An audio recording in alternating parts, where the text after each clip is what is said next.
Hi, this is Ellie, and I want you to meet little Harrison.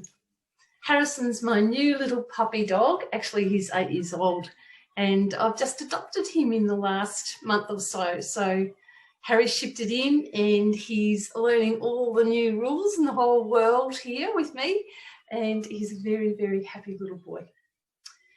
Today I want to talk about personal growth in any kind of situation. I'll just put Harry down.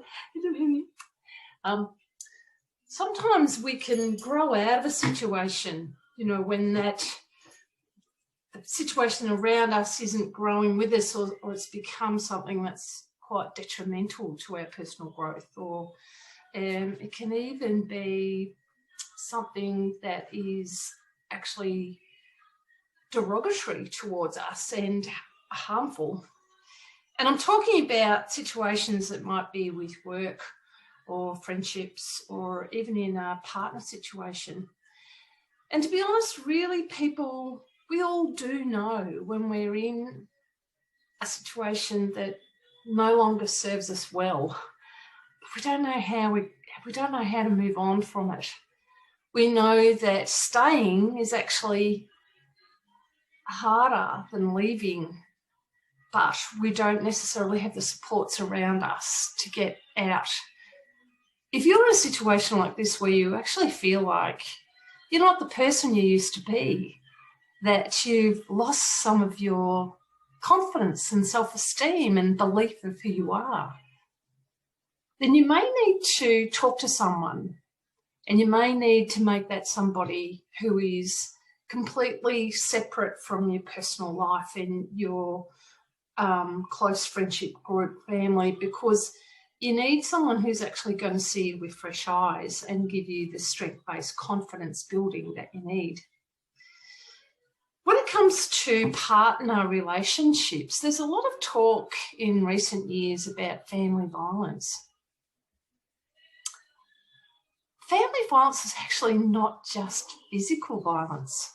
I'm going to go through some of the other things that family violence actually is, according to Family Court of Australia.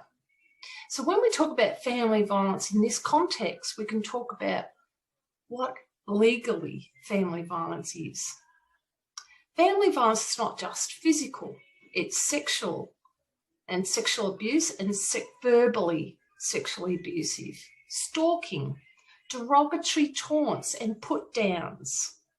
Somebody who's around you very closely, who you're influenced by, who's actually not on your page, and is not supporting you, is not talking about your strengths and all the things that are good about you.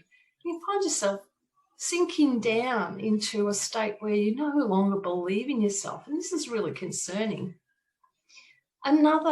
Another definition of family violence is denying financial autonomy. That's one of our rights. Yes, it is. Keeping you from your friends and family, putting down your friends and family, and keeping you questioning.